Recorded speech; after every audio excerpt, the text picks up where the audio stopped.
Hey everyone, this was originally a bonus episode on our Patreon that Ben has been pushing for to get on the main feed forever.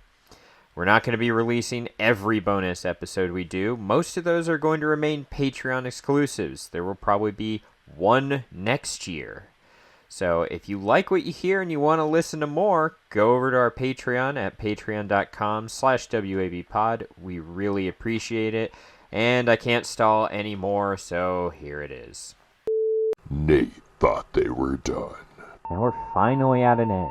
We're not going to do Armada. But Ben just couldn't let it die.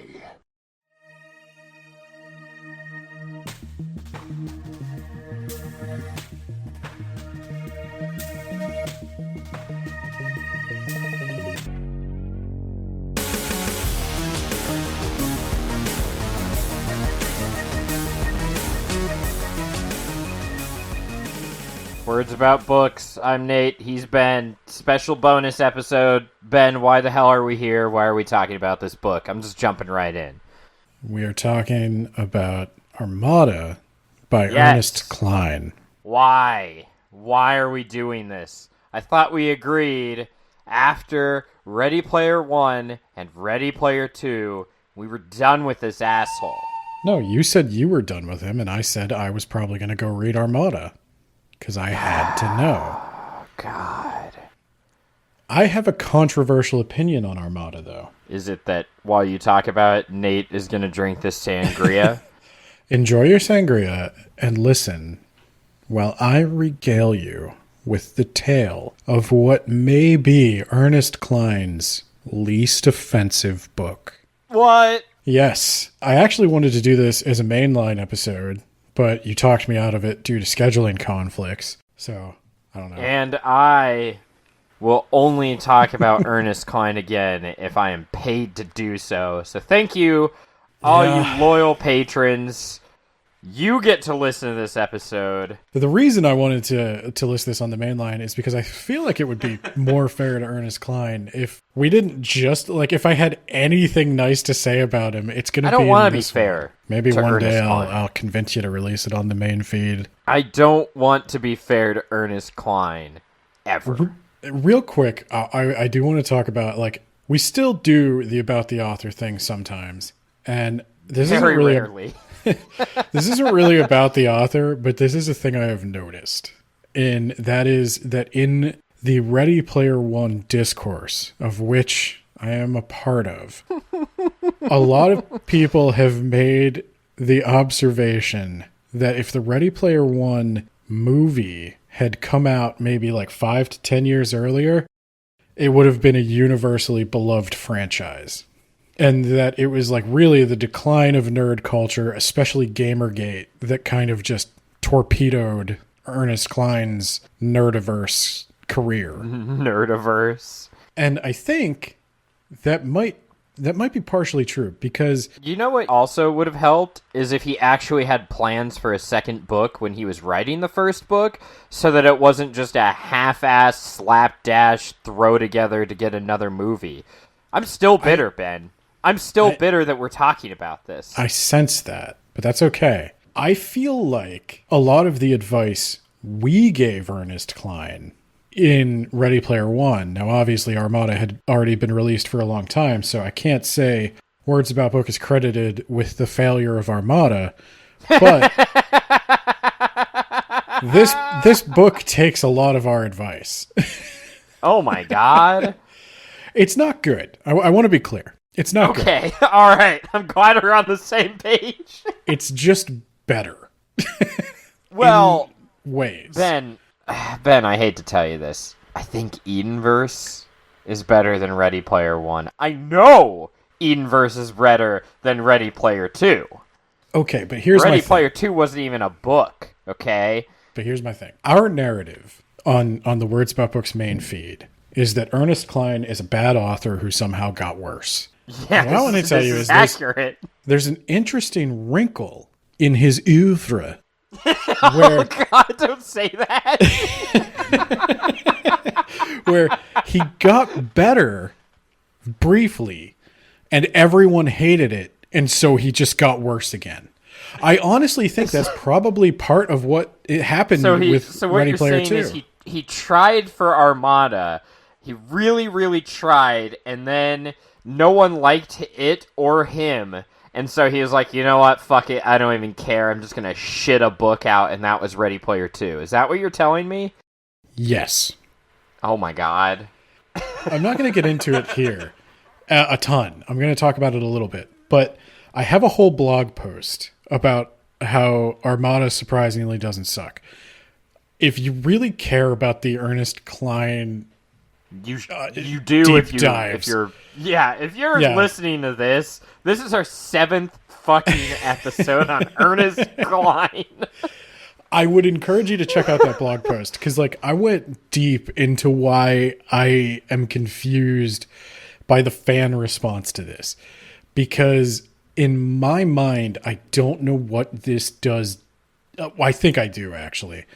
But I don't know why his fans hate this, but like Ready Player One. I understand if you don't like Ready Player One and you don't like this. I understand if you like Ready Player One and you like this. I am willing to try to figure that out with you as you talk about this. Okay. 'Cause you've already told me some of it before, so I'm forming some thoughts about it, but we'll get to that at the end. Yeah. But yes, it is weird that people like Ready Player One, but then don't like this from what you've said. But yeah, we'll get into it. First difference between this and Ready Player One is this takes place in relatively present day. I think it was released in 2015, and it is intended to take place in 2015. Collapse? Oh, no. Okay. No, oh my everything God. is normal. It's normal kid. Yeah, normal it was a pre-Donald Trump era. It was just barely a pre-Donald Trump era. And our main character is Zach Lightman, which is a bad name. But I didn't want to say it. I was like, maybe there's going to be something more to it. No. No, he kind of... it's like Skywalker or Star Killer or... Rey Star Wars. Rey Star Wars. So the book starts with Zach is in classroom and he sees a ship, like a UFO in the sky outside of his classroom during the middle of the day? Yeah, but he's the only one who sees it. It's kind of off in the distance. Okay, so he's a schizophrenic. Well, that's what he thinks. He thinks he's going crazy, right? Okay, all right. I'm on board. Because not only is it a UFO, it's a UFO of a ship from this game he spends like all his time playing called Armada. Hey, that's the name of the show. Oh, God. It's the titular Armada. And Armada is a combat flight simulation game where you try to save the Earth from aliens. And we also learn that Zach has a bit of an anger management problem. And this is where Zach differs from Wade in ways that are both problematic but also like interesting. So that's good. That's good for the story. There's this bully in the class that is throwing spitballs at this kid, not at Zach. He makes fun of Zach, but he doesn't really fuck with Zach because earlier in their history, a couple years ago, Zach beat this kid so bad that he was in the hospital for a week.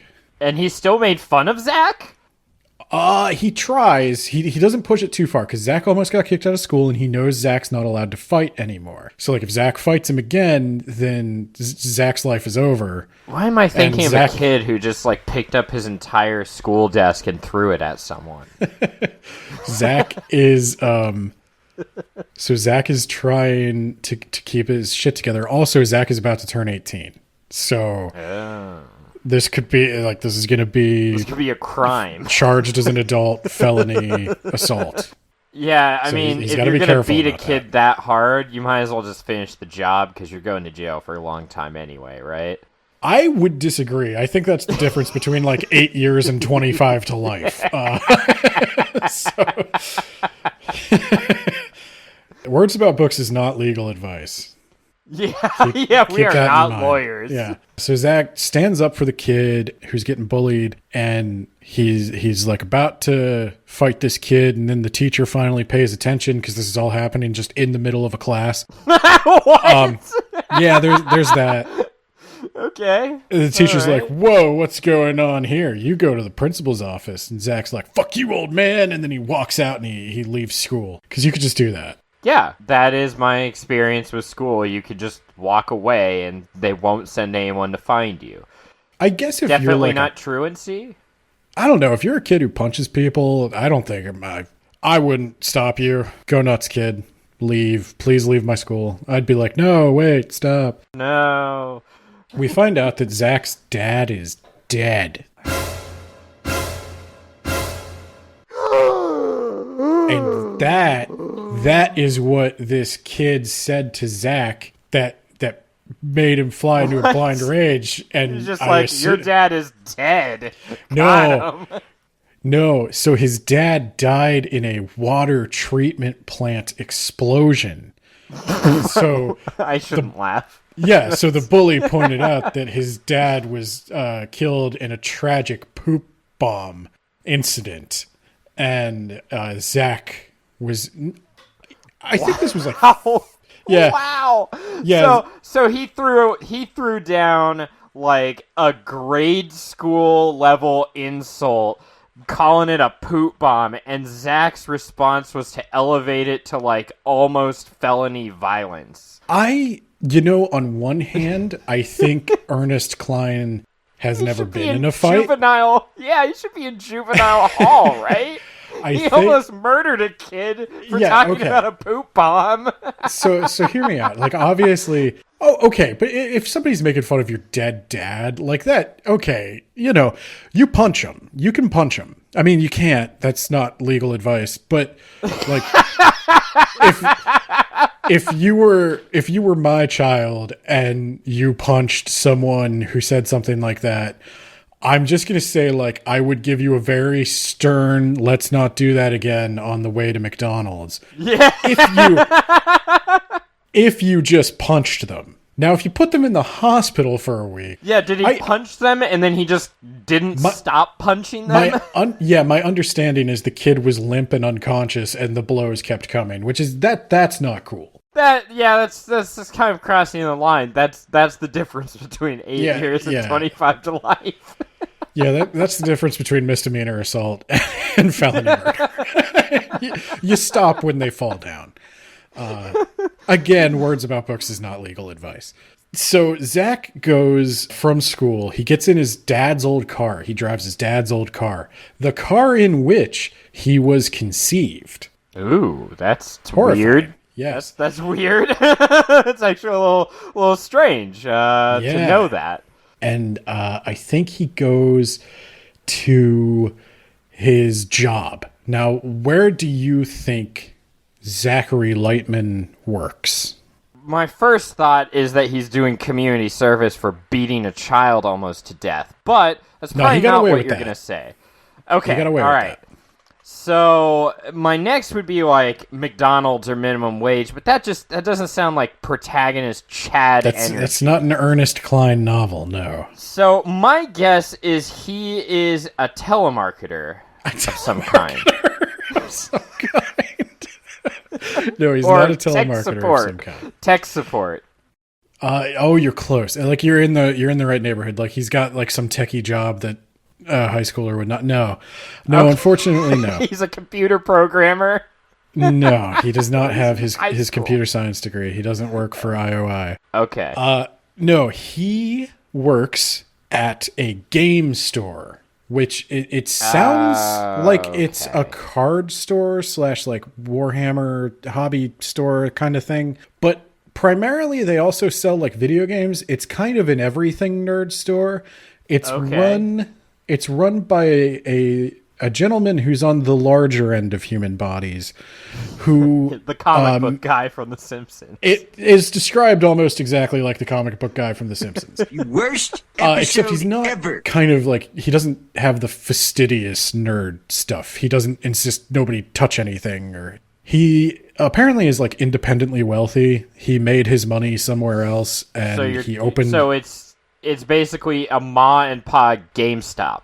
It's a ma and pa GameStop, but it doesn't make any money because this guy is like always giving people discounts and giving away stuff he shouldn't give away. And why have a store then? Why bother? Because he wants to share his passions with the community. Oh my god, did he hide an Easter egg in all the games? You have to play all the games and waste your life on the games? No, but you're on the right track. Oh god, I was joking. So, this guy is I think his name's Ray, and he is like, "Hey, Zach, you should go to college." And Zach's like, "I'm just going to work here after high school." And he's like, "Hey, Zach, that's a really bad plan, man. I am not doing what you'd call a career here. I do not expect this place to outlive me. It is hemorrhaging money." And Zach's like, "Well, I'll think about college. Maybe. But in the meantime," Ray gives him this fancy new VR helmet controller thing for Armada, his favorite game. There's also and Zach another wasn't game. Like, hey, man, maybe you don't give me just all this free shit. That's why you're hemorrhaging money. Actually, he does say that. Oh, hey! Yeah. All right. Yeah, no. Actually, Zach is not just mercilessly taking advantage of this guy. He does genuinely like this guy. Okay. Hey, look at that. We're already a step above Wade. Yeah. Yeah. Zach is still, he's still going to be like the golden boy. He's still going to be the Mary Sue. He's impossibly good at things. But, he's okay. He beats up people too much, but at least they kind of deserved it. Okay. And he beats up people, which is more exciting than just shutting yourself in a room and slowly eating yourself to death. It's more exciting than pwning the noobs, dog. Well... Oh, God. I was kidding. I was kidding. So Zach takes his fancy new headset home, and he runs into his mom there. And his mom is like super hot. That's important, by the way.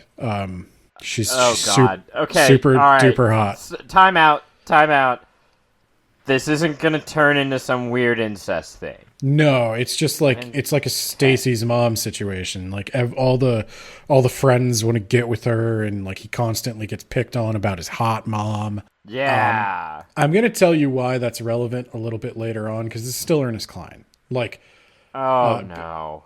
Basically, it's going to turn out that this lady is going to have a romantic interest, and so it's important that she's still hot. You don't want her to be frumpy, otherwise no one's going to be invested in her love story. True. So he goes home and he decides, like, she's like, "Hey, Zach, I heard you got into a little bit of a tussle at school today. What if you don't? Because you're going to be 18, and this time you're going to fucking go to jail." He's nice to his mom. Oh, okay. He's nice to his mom. He is a little dismissive of her concerns. In his mind, he held himself back. He wasn't intending to punch the kid. He only beat him up a little bit. Okay. He just threatened him physically. Yeah. He went down to the ground, but I stopped hitting him after that. He didn't even lose consciousness for more than a few seconds. All right. That is progress.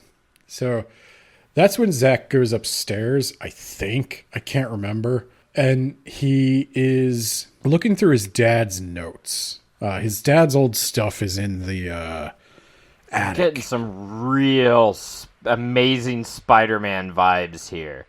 And his dad has all these, like, his dad was big into video games. He had all the video games. He had all the comic books. He had all the sci-fi movies. He had Pong. He watched all these sci-fi movies, and so Zach has like really gone back and listened to that old rock and roll and listened to that watched all those 80s movies, and you're getting a theme God. here. You're getting a theme God. here. So Zach is well acquainted. Is his dad's name Wade by any chance? No. Or what about James? Or Anorak, perhaps? I forget his dad's name, and I'm going to tell you why I forget his dad's name in a minute. So, Because it's super unimportant. no, I'll tell you what I think of his dad as. So he's going through his dad's notes, and this is not the first time he's done this, but it is the first time in a long time because he saw that ship, that UFO. He's afraid he's going crazy, and we find out he was kind of afraid that his dad was going crazy before he died because his dad's notes contain a detailed conspiracy unraveling. Vaccines. No, closer The to jab chemtrails. is going to control our minds. So what if, Nathaniel, Oh, geez. everything about our popular media was designed to train us to fight aliens? Oh, God. This is just like that shit like, oh, the Simpsons, they predicted 9/11. Look, if you fold this $20 bill in just the right way. It's the Illuminati speaking to us. What if the government is preparing us for the reveal that we're not alone in the universe and that we may have to have dogfights in space? Why would the government keep that a secret? Question mark? Maybe We need to prepare the general populace for fighting without them knowing. Yeah, we do. Quick, have them start digging ditches and doing push-ups every day. Well, no, 'cause this isn't gonna be an outdoorsy this is where kind George of fight. W. Bush's physical PE thing comes into the play, presidential right? fitness. Yeah, No, there no. you go. No. See, this isn't going to be an outdoorsy fight against aliens. Okay, all right. This is going to be we're all going to control spaceships remotely. We're gonna have some really doughy soldiers just go. You're not wrong. Oh my god! I'm fucking kidding, Ben. Okay, so what if government, aliens, and stuff? So then the next morning, Zach goes to school, and the bully is waiting for him with two of his goons. Dude, this guy beat you almost to death. Just go away. Leave him alone, because next time it's not going to be almost. Yeah, and you're kind of more right than you know about that, because Zach's got a tire iron in his backpack. Oh my god! Oh, Jesus Christ! Yeah. This was like cementing my Ernest Cline has never been in a fight. If you hit somebody with a tire iron, they will die. Yeah, they're not getting back up. Every blow from a tire iron is going to break bones. Those things are fucking hard. That's like broken ribs at best. Fortunately, though, it doesn't come to the tire iron blows, because one of the Earth Defense Force ships from the game lands in his high school quad courtyard thing. Does everyone see it this time? Everyone sees it, and everyone's like, oh my god, that's a ship from that game we all play. You know, flight sims, they're really big among the general Microsoft Flight audience. Simulator is my favorite game on the planet. Yeah, we all play flight sims all the time. It is the Candy Crush of a generation. So the fat guy from the comic book store gets out of the ship, and he's wearing an Earth Defense Force uniform. I'm just picturing comic book guy. Please do. And and he says, has anyone seen Zach Lightman? We need Zach Lightman, please. You couldn't just get him when he came to work at the store that you own that he's employed at? Well, no, because this is an emergency. We can't wait until he gets out of class. So they all point to Zach Lightman, and Zach's like, drops the tire iron. I wasn't about to murder anyone. What's up?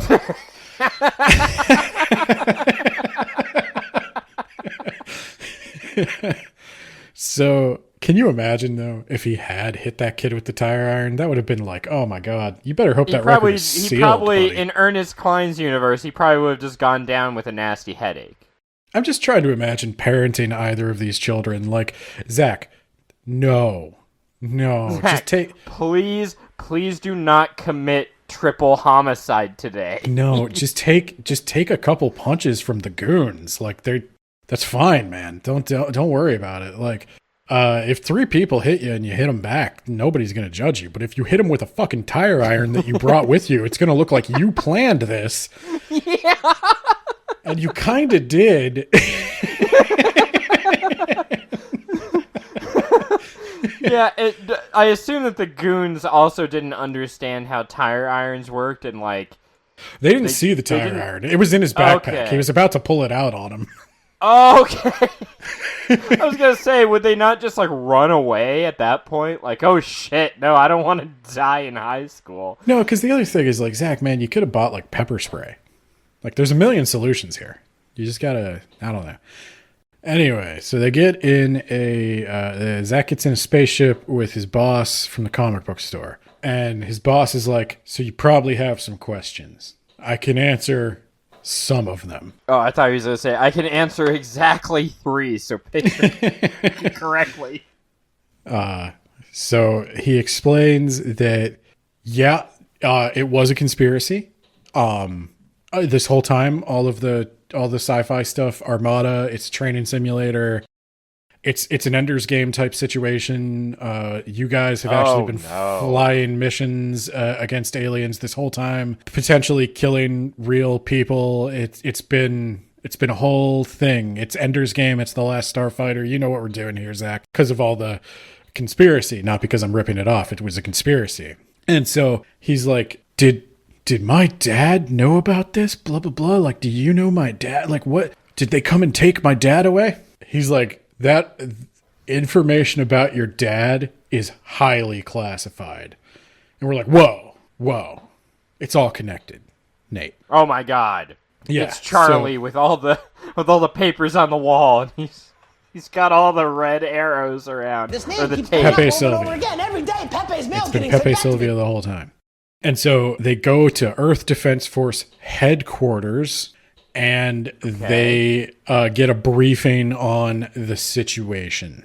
So it turns out the aliens are coming from Europa. There have been aliens on Europa the whole time. And this is where I did tell you that I think like there's certain like research you want to do when you do sci-fi. And one of those researches is like, what can you see with a like a consumer grade telescope? Yeah. And if the answer Europa is falls into that category. well, and a giant orbital megastructure surrounding Europa that produces spaceships endlessly, being one of those things, pretty much everybody would probably know about because they could kind I of think just we would look have up and figured see this it. out hundreds of years ago. Yeah, but it's a government conspiracy. The government hasn't told anyone about it, so they don't know. Oh, and all the world governments are working together on this. Everybody's in on it. Everybody's in on No, it. they're not. Yep. I know how the world governments work. No, they're not. Yep. No, we're all in on it. We're all training people. That's why Armada is so easily accessible for a video game, because everybody's got to train. So they go to get their debriefing. That's part of it. So the aliens are coming from Europa, and it's like, what do they want? Oh, I forgot about this. They see a training video. They have like a literal like, oh, so you just got hired at the Earth Defense Force. Well, here's your training Do you video. want to know more? Except this time it's starring Carl Sagan. Literally What? Carl Sagan. Yeah, well, he's still dead. He's still dead, but he was in on it too when he was alive. This is an old video. They've been reusing it a couple of times. So Carl Sagan... An impossibly young Carl Sagan? An impossibly young Carl Sagan. Carl Sagan, Neil deGrasse Tyson's going to make an appearance, by the way, and Stephen Hawking, I think he was still alive. Oh, all the people that are on all those Discovery Channel, Michio Kaku, and all the TV scientists, they're all there. And they're the only ones there, actually. As you know, they're on TV because they are the top of their field, not because they're the only ones who have the free time to appear on the Discovery Channel every week. You know all those papers Neil deGrasse Tyson's always publishing and all that research he does, mostly into like what's wrong with movies. But yeah, anywho, my problems with Neil deGrasse Tyson aside, or how our species would die off if sex wasn't enjoyable. That's big brain stuff. He's now a biologist. With many credible allegations of sexual assault. I don't know if they're credible, but he did have many allegations of it. So, moving along, Carl Sagan tells them that a while ago they found out that there was life on Europa. And they found out there was life... A while ago mean like the, 1400s maybe? When was Galileo around? Actually, probably... I think it was like right after World War II. They found out there was life on Europa. That's going to be important, Nate, for a reason that's coming up. This is Ernest Cline's best book. Are Nazis involved? So they found out there was life on Europa when they discovered a structure on Europa that had to be man-made. It was a giant swastika painted on the ice. Is this real? Are you shitting me? No, that's part of the thing. That's in the book. Oh my god, what? Yeah, so they were really kind of concerned about that. I was kidding.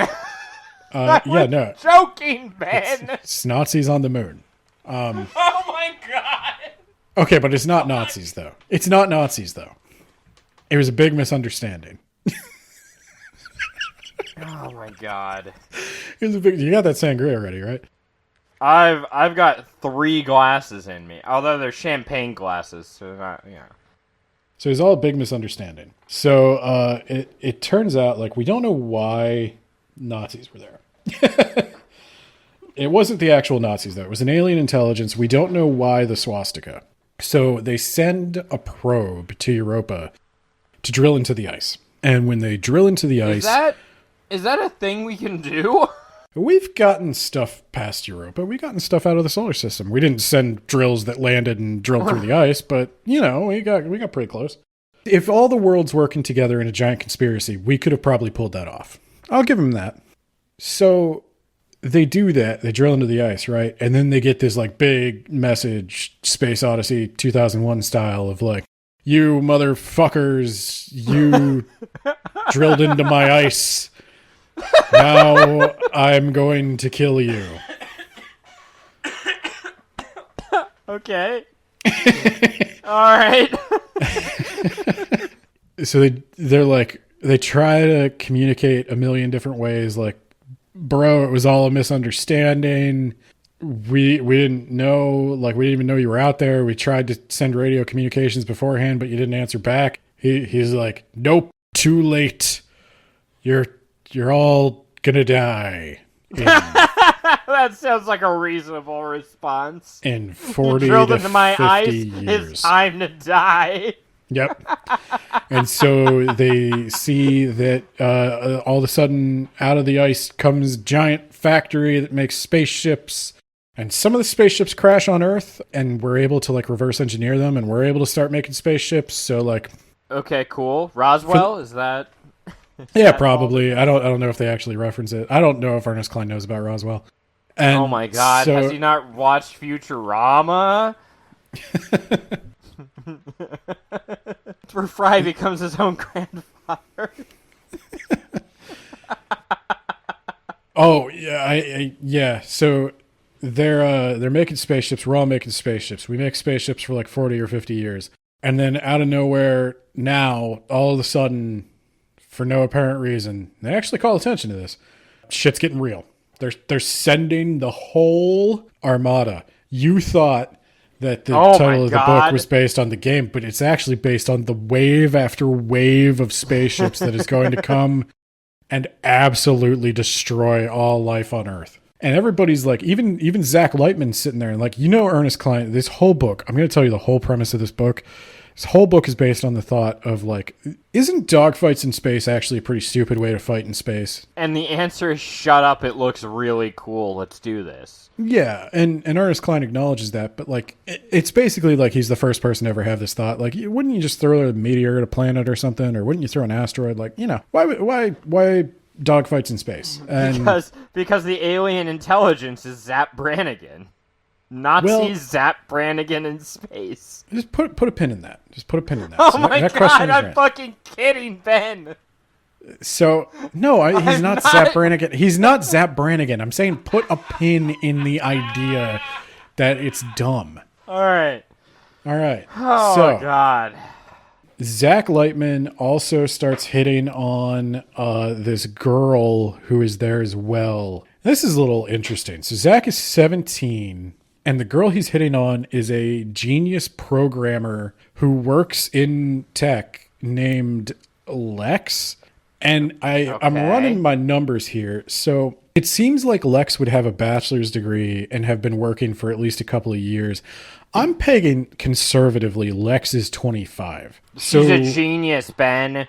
She graduated early with honors. well, let's hope so, because she responds to Zach's advances. Ooh. And she also gives him alcohol. She's drinking constantly on the job. Oh. Yeah. Oh, I don't like this, Ben. Yeah, and she jailbreaks his space phone. They all get Space phone. space phones.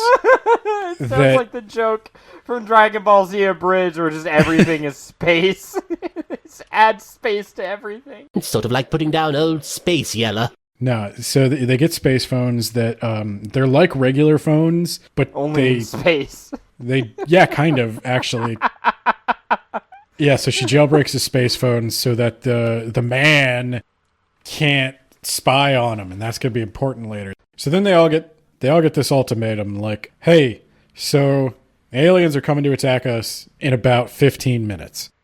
You in or you out? Okay, wow, that's fucking quick. Yeah, no, It it's takes like breakneck 3 pace. years to go Yeah. from the Earth to Europa with current technology. So like shit. Well, this isn't man. current technology, buddy. This is European swastika tech. So Okay. you better go. Carl Sagan's like chop chop, and then I thought he was dead. he's still dead. But like in the video, he knew it was going to be pretty. Like if this is the video they play it in case of emergencies.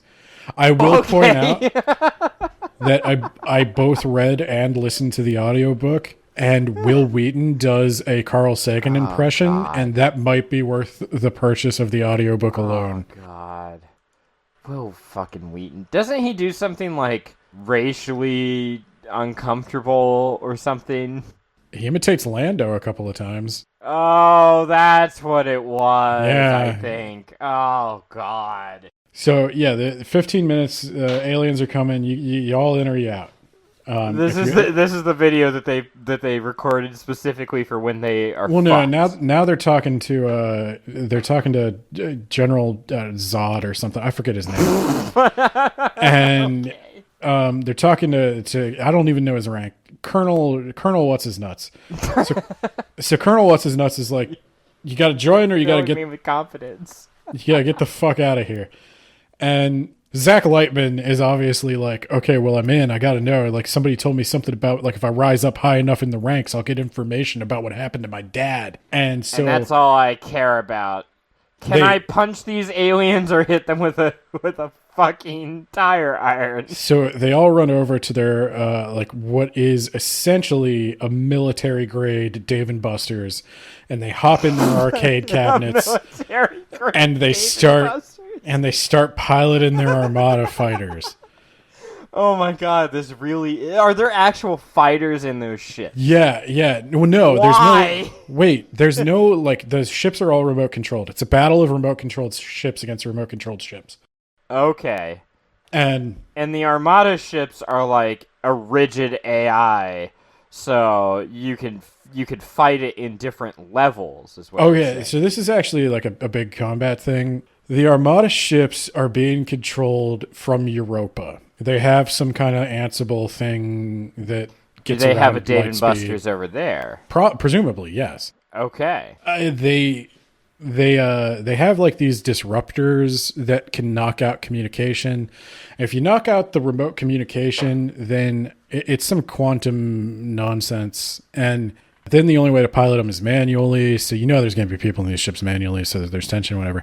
Anyway, right now they're piloting it from the Dave and Buster's, and Okay. Zach is doing really good. He's super fancy space Fucking boy. best. Do they call him Ace or Maverick? Oh, I forget he has a name. Oh my god, he has a fucking name. I don't remember his fancy call sign name. I'll look it up. Hang on. Let me open my Kindle. How many... Okay, yeah, that's a good point. How many references to 80s movies or nostalgia is just sprinkled into all of this? Fewer than Ready Player One, more than you would like. Oh, okay. So it's not just like a constant reference-a-thon. He's not just like, I read every single Simpsons blog entry. I lived in Springfield for my entire life. There's a smidge of that. There's like I opened my Kindle and the first note is, please pass the blue milk, Aunt Beru. Oh, God. Oh, it hurts. It burns. Oh, yeah. No, how could I forget this? So I forgot to tell you, he owns a very fat old beagle. And his call sign, oh, God. His call sign is the Iron Beagle. I'm going to be honest with you. I don't think that's that bad. That's actually fine. I wonder what the other call signs are. Oh, yeah. There's a Red Jive, Max Genius. Max Genius. Sorry. Max Genius. With Nailed. Viper. Rostam. With Nailed? Wody. What? Crazy G. Atomic Mom, and Cushmaster 5000. Cushmaster 5000. There's a guy who fucks. He's gonna defend the planet. That's our start. Like, those are the top 10, actually. Those are the top 10 pilots, including Iron Beagle. That's what we're doing. So, all right.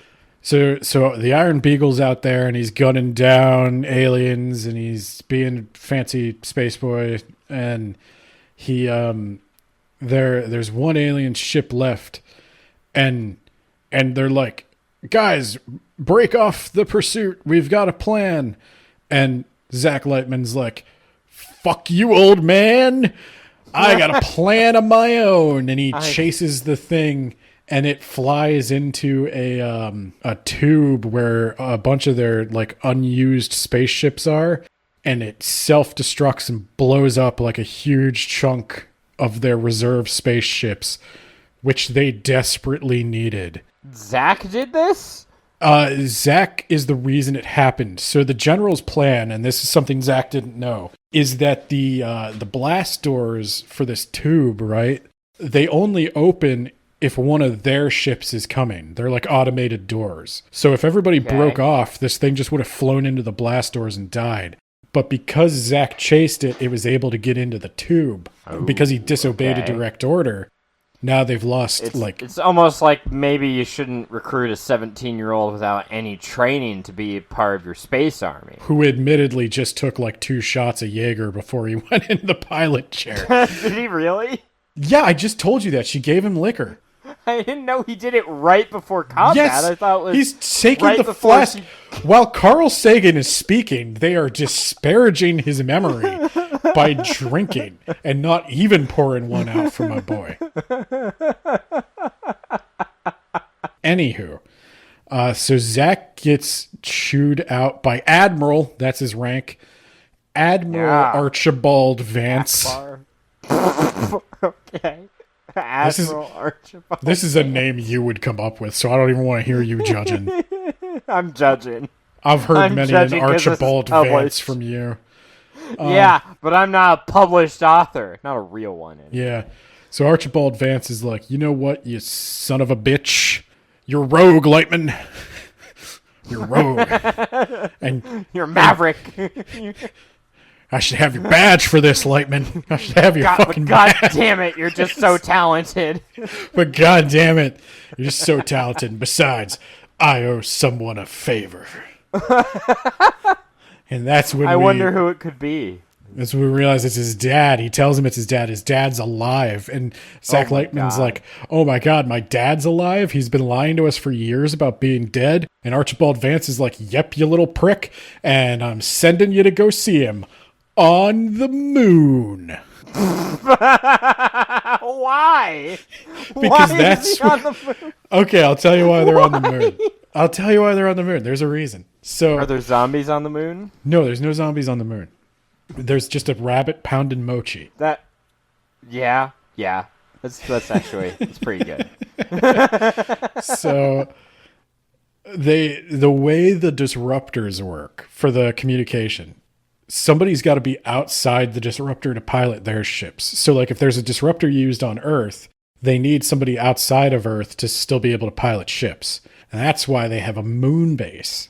So there's backup on the moon so that like their whole fleet can't be disrupted. And Zach's dad is in charge of the moon base. And Zach's dad is the #1 player in the game. Oh my God! Did he put ASS as his name on the scoreboard? No, his name is he's Red Jive. Okay. All right. He's Red Jive. So I feel like I would be a little disappointed in my dad if he was like, my call sign is Red Jive. so Zach You lost leaves. some cool points with me. Zach leaves after getting chewed out, and Lex is like, "Oh man, did you hear some dumbass blew up like half our material? We're literally all gonna die now." And Zach's like, Zach goes to the moon, and he goes to the moon with a middle-aged mother. This is where Will Wheaton becomes unbearable. Okay. All right. Does he try to do a female voice? No, he does a Wisconsin mom thing. Oh God! For the whole rest of the book, this character has easily 1/4 of the dialogue there. Oh God! Yeah, no, that's pretty intolerable. Then there's also a Chinese guy who doesn't speak English, but he does have a computer that will translate everything he says like 5 seconds after he says it, rendering it pretty useful for real-time combat. You'd think maybe they'd want to put him with like a Chinese unit since the entire world is on this, and there's, like 2 to 3 billion people in China, so there's probably plenty of units you could put him in. But no, it's fine. It's just it's like fine. those 2 Japanese people from Ready Player One. Those are the only Japanese people that matter. So we're just gonna move. Oh God! Does this Chinese guy not understand what a high five is? And he constantly talks about ancient China as if that's how China is now. I don't get too attached. And Okay, all right. then there's a girl who's like very meek and mild and comes from like this big like Bible thumping southern Should I get too background. attached to her? I don't know. Will Wheaton made it very hard for me to get attached to anybody. I really was rooting for the aliens on this one. Wody is from Philadelphia, but he sounds like he's from New Jersey, which they're close, but that's not an accent that is like super prevalent in Philadelphia. So that was an interesting choice on Will Wheaton's part. And then I think that's everybody. There might be another one I don't remember. Does it matter? Should I care about any of these people? So You said you're rooting for Team Alien, so it's mostly because of Will Wheaton. Will Wheaton's accents are terrible. He should never do accents. He should also but never. he is a famous actor. But what is he famous for? He's famous for being a guy that no one likes and that was bullied off of TV. I'm not going to say we should bully him off of audiobooks, but like, But you're not saying that either. I'm just saying, if Will Wheaton's waiting for me with a tire iron when I come out to my car, I will take that one for the team. So they go and they meet General Lightman, who I only remember as General Lightman. And this is, I do want to say, for the 5 minutes these characters are allowed to bond, this is good. This is good. It's not You mean I'm not just told that these people like each other now? No, and in fact, they don't really hit it off. There's a lot of personality conflicts. They're very different types of people. Oh my god, they're actual people? It's an attempt. It's clumsy. It is clumsy, but it is an attempt in the right direction. And the backbone of the book becomes Zach's relationship with his father, because we find out that Zach's father was recruited by the EDA way back in the day. They faked his death in the explosion. And he had to get rid of his hot mom for this. Well, and we find out that his dad has regretted that decision every day of his life ever since. He's got a letter written. He's got a letter written to Zach and his mom every day the entire time he's been gone. There's gigs of this shit, and he gives it to him, and Zach, he doesn't immediately accept him. He wants to, but he can't. He's angry. There's all these complicated feelings. It's very much a book about this father and son trying to heal their relationship after they were torn apart by circumstances beyond their control. It comes so dangerously close to being a novel. It is. Oh my god. This is new ground for Ernest Cline. It is. It is. He's very close. It's not good. There's a little lacking. And I would go so far as to say that I could have seen this being a bridge book to a better Ernest Cline book.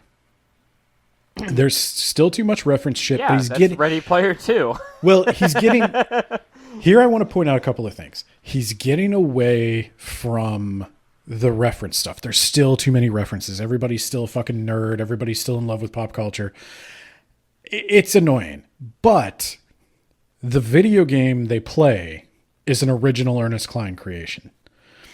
The relationships are built around characters, not just, I'm the one who likes old 80s games. I'm the one who likes Japanese things. I'm the one who likes John. I am the other Japanese person who will die to give you some motivation.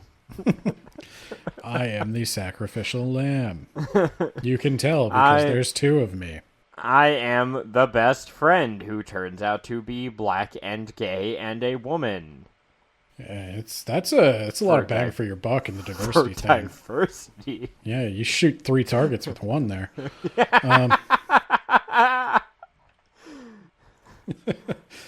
That's called intersectionality. Zach's and his dad bond. They do start to bond. And Zach's dad comes to him with this crazy plan. He comes to only Zach, and it's in a room without any monitoring stuff or anything. Oh my god, why would they have a room like this? It was closed for construction, and Zach's dad was able to through misfiling paperwork keep it that way. All right, I'll take your word for it, Zach's dad. And so he's like, Zach, we're going to fucking lose. 100%. Yeah, with that attitude. 100% we are not going to be able to defeat the Armada. What if I drink more next time and I blew up more of our own ships and I disregard even more direct orders? Would that help us out? Yes. Perfect. That's exactly what we're going to do, actually. God damn it, Ben, I'm joking. Hear me out. Obviously, this is stupid. This whole premise is stupid. Agreed. And Zach's dad theorizes that what is happening here is some sort of test. Why would the aliens wait so long to attack? Why wouldn't they attack immediately before we had a chance to prepare all these defenses? I have also played XCOM, so yeah, okay. Why did they give us the technology? Why did they let us watch them build it? Like, it's a test. This is all a test. And I've played XCOM. I get you. I'm right there with you, man. And what's the next? only way to win is not to play the game. Oh my god. So are we just gonna, like, die? Like, is that our plan? We're going to put down the guns and see if they put down the guns. Okay. We're going... Dad, let me tell you, have you ever been, like, a general or, like, been in the military before you were recruited? Because that sounds really stupid. You know that Trotsky tried that, right? And it didn't work, and the Germans just advanced really far into Russian territory before they had to concede? Without the reference to Stalin's political enemies, that is almost word for word what Zach said. Really? Yes. Oh my god. I swear I haven't secretly read this book or anything like that, because I will never. This is really weird. Zach is like, Dad, you're fucking crazy. We can't take that risk. We just can't take that risk. Like, maybe they'd stop. No peace, no war, son. Yeah. He's like, maybe they'd stop, but maybe they wouldn't. And if they don't, then we're fucked. And then the Armada attacks, and a bunch of people die. Chinese kid dies.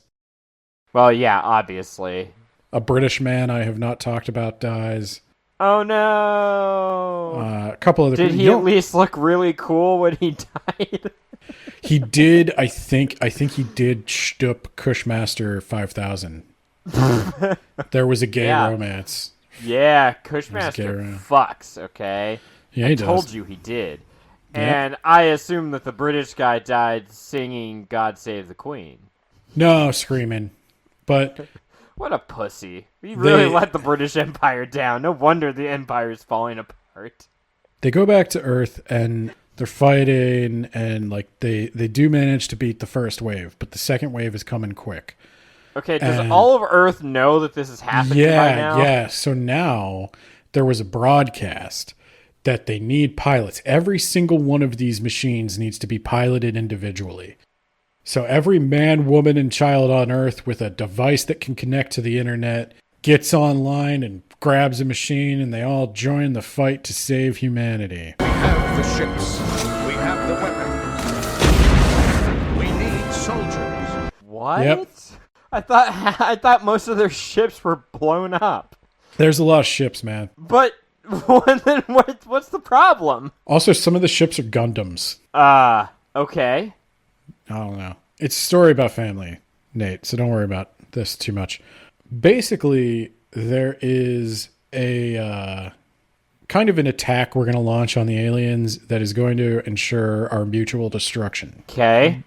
Zach, I don't like where this is going. Zach and his dad realize that Zach comes around to thinking, like, yeah, this is a test. By the way, Zach and his dad hook up, or Zach and his dad hook up. Zach and his mom hook up, or Zach's dad and Zach's mom hook up. Sorry, I took a lot of detours there through some incestuous territory. Yeah. Zach's dad and his mom hook up. Yeah. Zach's dad's like, holy shit, you're still hot. So, like. Yeah. And that's why she still had to be hot, because. Yeah, because otherwise. If she had gotten frumpy, he would have come back and been like, oh. Ooh, yeah. Maybe it's not so bad I went into space. But no, so he taps that. He gets super injured, by the way. He's bleeding out, man. But then they fix him. But then they gotta like stop the mutually assured destruction machine. And Zach's dad does that by flying himself into it and blowing the fuck up. This isn't like Independence Day, is it? Yeah. No, it's totally like that. Okay. All right. Yeah, so he blows it the fuck up. And then basically he's saying, like, you know what? We're not going to kill you. We're not going to kill you. We're putting the guns down. And then the alien's like, shit, you just passed the test. Okay. He's like, I didn't think you were going to do it, but then you did it. Wow. You passed the test. Even after, how earlier we were like, hey, it was a misunderstanding, we're really sorry, and the aliens were like, nah, fuck you, or kill you. Yeah, that's the test. Okay. He's like, so you want to join the Federation of Planets? No, not really. Zach's like, what do we get out of that? He's like, oh man, everything. Like, I'll give you technology. Like, first off, right off the bat, first joining bonus, no more disease of any kind. I could turn that shit off. I could turn that shit off tomorrow. Okay. Second, no more starvation. Food everywhere, all the time. Wow, you guys are kind of assholes, actually. I've been sitting on this one for a minute, yeah. You could have saved us at any point in time. Sure could have, but you didn't pass the test, so maybe you should have passed the test. You had us waste all of our resources on fucking spaceships to fight you. Hey, he's like, hey, I built the spaceships based on Why your did you stupid build a movies. Swastika? So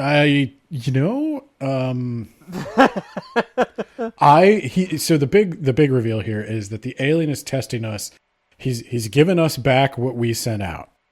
We send out all these war broadcasts and movies and shit. And so the alien was like, okay, I'm going to present to them the extraterrestrial thing that they expect. And we're going to see how they behave. Can they behave like civilized people or not? It's not the best plan. How is this at all civilized, Mr. Alien? So if Zach we failed the test, would you just kill us all? Yeah, no, definitely. So, man, fuck you. You're an asshole. You're really channeling Zach right now. This is like almost exactly how Zach reacts. You're a fucking dick.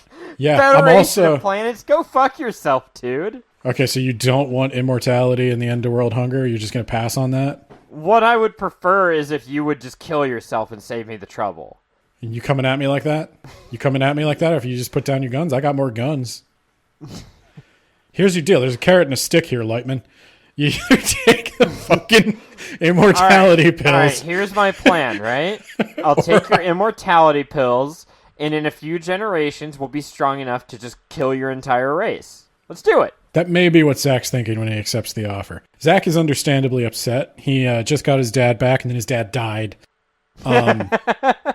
Which but at I least thought his dad got to hook up with his mom one more time. Does Zach have a brother or a sister coming out? Yes, he does. Oh, God. I was kidding, Ben. I was joking. Yes, he does. God damn it. They go tend the fuck out of that one. That is exactly what I was thinking of. License! Yep. Zach joins the Federation of Planets, and he decides he doesn't want anything to do with the aliens at first, but he was the one that made... because they're genocidal crazy people. Right, but he was the one that made contact. And so he's the only one that's ever... Gotta be him. He's gotta be a 17-year-old. Well, they keep trying to get him to do it, and he says he doesn't want to do it, but eventually he decides he's going to do it. But it's a very bittersweet ending. Like, he doesn't like the aliens, he doesn't want to talk to them, but he's going to do it on behalf of humanity. They do make good on their promises. Like, some of the technology they deliver is already really good. There's going to be another delegation coming in like 10 years or something that they have to prepare for. So he's going to help with that. Is this delegation going to launch wave after wave of men at us, and we have to like determine what the test is to figure out how they'll come down to see us? Armada 2. Zack Attack. I thought the decision to kill the dad was weird. Yeah, especially because he just got to bang his hot mom again. But this was... Zach's hot mom, not the dad's hot mom. This was the rare insight into Ernest Cline, though, where it wasn't... Like, it's not a good story. Obviously, there's a million problems with it. Obviously. But it ends on a bittersweet note. There are characters who don't get everything they want. Boo! At the end of the him day, to get laid at the very end to his dream girl. At the end of the day, the video game he loved so much was actually part of the problem. Oh my god, that sounds like not at all what, like, Ernest Cline would think ever. Yeah. Ever. So, in many ways, I think Ernest Cline's dad is named Ernest Cline? Ernest, son of Ernest, obviously. I think he took some of the criticism he got with Ready Player One and he applied it to this book. And then no one liked this book, so he said, you know what? I'm just not going to try anymore. A lot of the feedback came from people that had previously liked Ready Player One, and this is what I didn't understand. I'm actually going to pull up something real quick and read it to you. I went and I looked up some people who had favorable reviews of Ready Player One and unfavorable reviews of Armada. Okay. So, this is a review of Armada. Believe me when I say I was ready to love this book. Ready Player One was so great. And this was about video games and alien invasions. I jumped into Armada ready to be caught by an awesome net, and instead fell flat on my face, on concrete, and then a piano fell on me. Okay. I've not given up on Ernest Cline. Ready Player One is a super fantastic and fun novel, and I feel like Ernest Cline is writing interesting sci-fi for our contemporary times. I just hope that whatever he does next is better plotted and not rushed. Heart. Well, disappointed. I'm sure you were disappointed, but God. okay, let's get this out of the way. If you're looking to recreate the singular reading experience you had with Ready Player One, to recapture that same magical feeling of wonder and awesomeness, you're going to be disappointed with this I book. want to throw up. Just straight up. I was really excited to read Armada since I read some months ago Ready Player One, and I enjoyed a lot that other book. This guy's not a native English speaker. So, reading the next novel by Ernest Cline was an obvious decision. I was aware of the basic premise. I had really hoped to read something fresh and original, with the same sense of witty humor found in Ready Player One. But while I can't deny that Armada contains witty humor, I didn't find it fresh or original. Oh, yeah, you're looking for fresh and original, but you liked Ready Player One. They say that many authors' first novel is the greatest, Fucking goon. pulling as it does on many personal Do threads they and say bits that? of real exposure and Has exposition. that ever been a thing? I don't at all believe that. Ready Player One is that book. The reason being that all of the geek references are mainly real and serve the story, itself being a quasi-Willy Wonka type of affair. Not a spoiler, I think everyone knows this by now. Whereas Armada draws upon the similar geek genre of RPG and console war shoot-'em-up games, but with made-up references in the main, and with a messed-up, confusing, and frankly way too obvious story as it pans out. Uh-huh. Not as good as Unlike Ready Ready Player Player One. One. 4 stars. Unlike Ready Player One. That's which my had point. a completely unoriginal or a completely original story Look, that's my that was point with impossible to figure out. that's my point with all of this. Is obviously Armada is not a good novel. There are myriad problems with it. The characters are totally underdeveloped. The story is rushed. The pacing's all over the place. It's way too fast. It's just, it's not good. But it does fix some of the problems that were in Ready Player One. And at worst, all of the criticisms applied to Armada that I can find are the same criticisms I would apply to Ready Player One. I have no idea why people like Ready Player One and I know not why. Armada. Why? My guess. They don't get that because reference? the references are more just in your fucking face in Ready Player One, and B, the virtual reality is so cool, man. Don't you want to live in a world where you can go into virtual reality the way Wade does? But this has the same sort of virtual reality. They're just flying spaceships instead of... Yeah, but that's not as cool. I want to live in a different world. I don't want to live in... Ben, is what it all comes down to. You know what I'm going to say? What are you going to say? Escapism. It's the escapism that Ernest Cline wants you to have. You can leave your shitty world behind, and you can experience this amazing world of virtual reality. Whereas Armada is a present day, so there's not cool virtual reality tech, and you fight 1980s fucking aliens with spaceships. And also it's called The Last Starfighter. It's I don't know. I am surprised to find even the people who seem to like it are all like not as good as Ready Player One. The people who like Ready Player One don't understand that they actually don't give a shit about the characters and the plot the way they think they do. Or else they would find that abhorrent.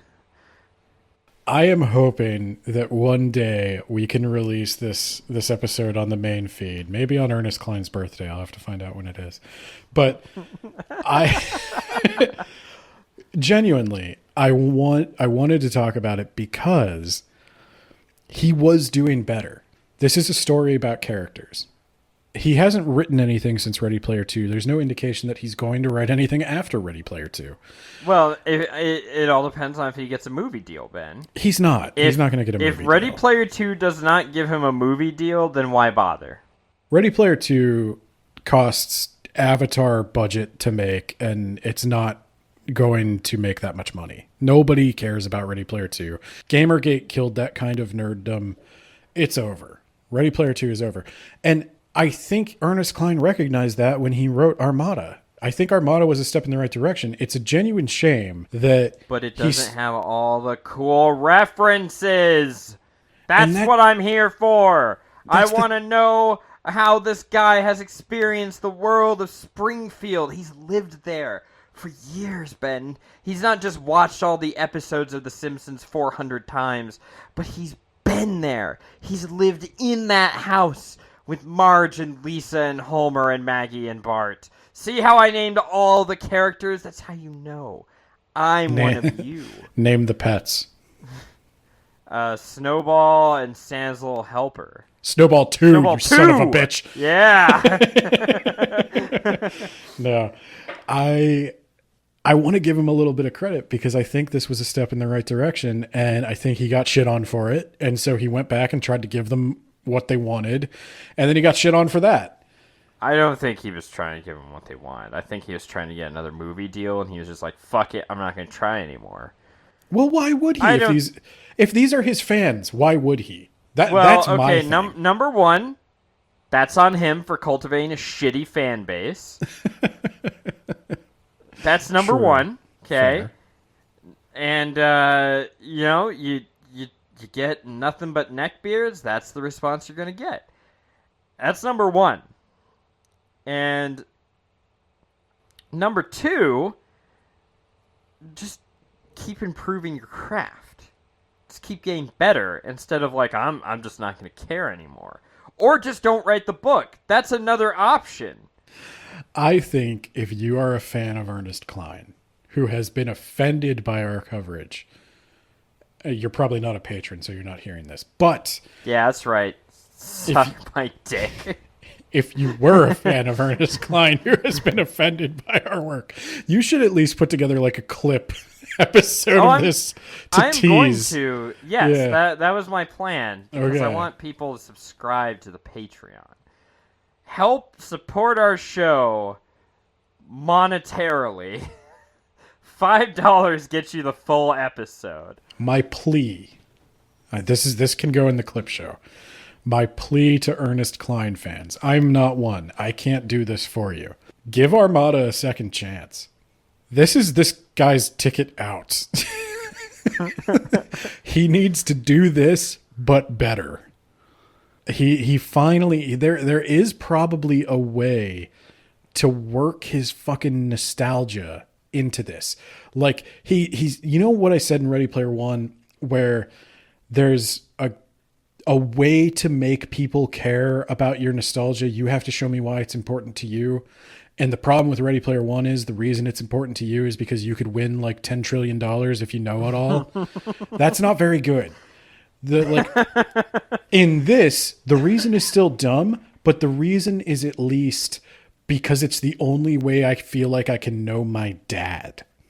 My dead dad loved this stuff, and so I try to get to know him by looking at it. It's kind of what they were trying to do with H. Your dad is still alive, and he's gonna f*** your mom. Well, and then surprise your dad's still alive, and it's like, oh, I didn't know this person at all. The person I thought I knew wouldn't do that.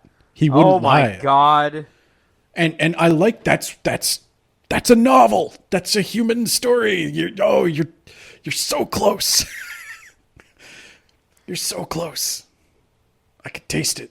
But what about in Ready Player 2 when he learned that Halliday was kind of problematic?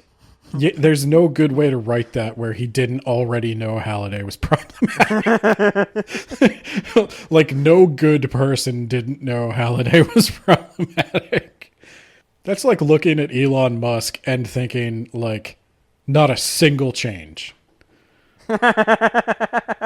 Not a single piece of advice. Love the way you conduct yourself. Love what you're doing. Keep it up.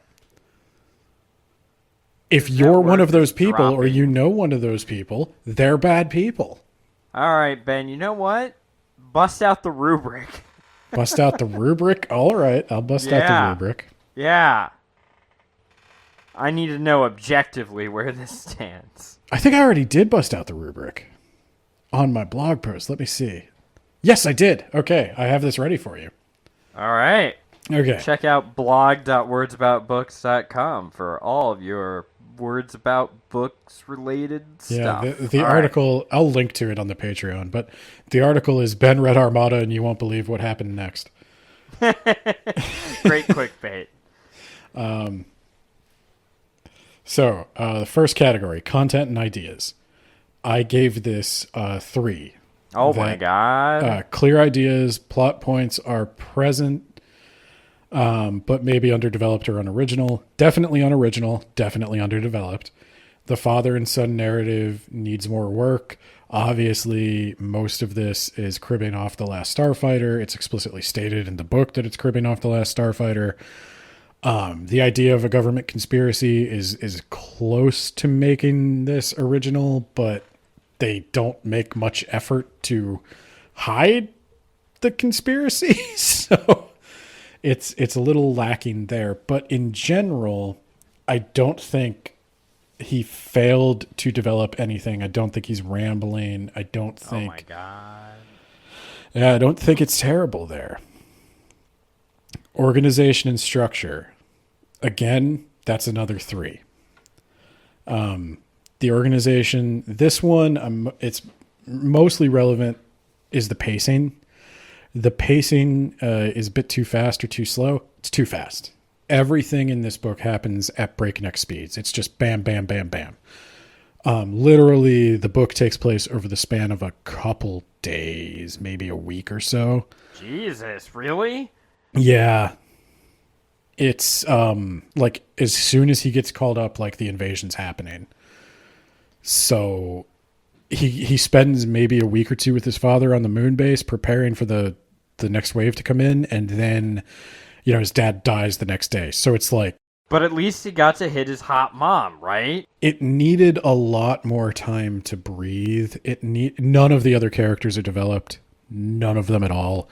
That needed to happen. This is the kind of book that I have seen stretched into a trilogy. I don't like saying that, but at the very least, more character development, always more character development, fewer references. That's my note.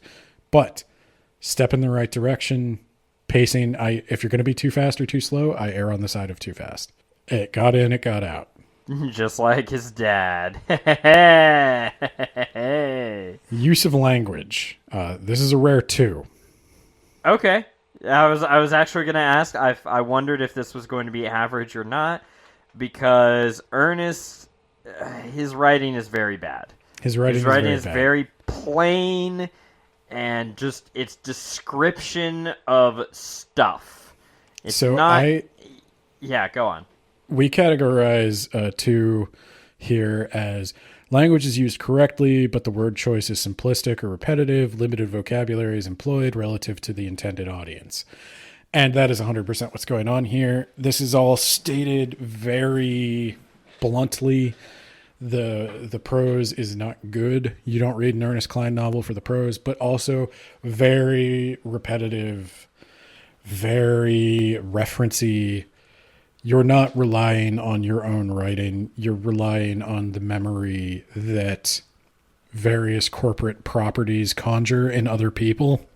So anytime he could describe something, he can just say, oh, it was like that movie. That's not writing. That is writing. He put words on a page, Ben. That's not writing. Personal preference. It might shock you based on how I talked about it. 2. Yeah, okay. Dislike the book, but can understand its appeal to others. I would go so far as to say I can understand its appeal to Ernest Cline fans. I can't understand why it didn't appeal to some of you. I don't understand how you consume media. If you like Ready Player One and you don't like Armada, you baffle me, because it's the same thing but a little bit more human. Yeah, and that's the problem. I want to live in the virtual reality and have sex with my hot girlfriend. Yeah. Who is going to come around eventually, Ben. She's not, though. If I just tell her that I've been stalking her, maybe she'll love me. Well, no. No. Again, words about books is not legal advice, but no, I don't think that's how that's going to go. So then the final category is recommendation strength. This is another 2. I recommend it to a very niche audience that would not care about its major flaws, except you do. I'm still yelling at the people I am recommending it to. You should care about the flaws. It's a shitty book. But why don't you in the other book? Because this book doesn't have the hot Rubenesque girl. Why did you pick this book to grow a brain? Fucking nerds. So how many points is that? It's a 40 out of 100. 40 out, so below average. 2 stars. I think that is firmly in the 2.5. I'm going to say 2, Ben. You can round it however you want. It's 2.5. Yeah, No 2. one but Ernest Cline fans would like this book. It is dumb. It is bad. But it is better than Ready Player One. I will die on that molehill. It is just ever so slightly better than Ready Player One. And it bothers me to no end that people do not think so. So that is that is the nicest thing I have ever had to say about Ernest Cline. In the spirit of fairness, I thought you were doing better before you did worse, Ernest. I look forward to more beat poetry. Gross. Please do one about words about books. I want that diss track. I have nothing else to say. It's not actually a very long book. You could probably read it in a day or two. I'm not going to do the shout outs because you're all on Patreon, so you know where to find us. Yeah, You're already subscribed to Patreon, so I don't need to tell you to do that. Everybody go one tier up. Get your friends to subscribe to our Patreon and help us out. And also, I'll give you a high five for every friend that you coerce into joining us. All right. Don't forget, you can suggest topics for us to cover on these bonus episodes. If there's any spicy, I think that's what we like the most. We want spicy book topics. Things that are too hot for TV.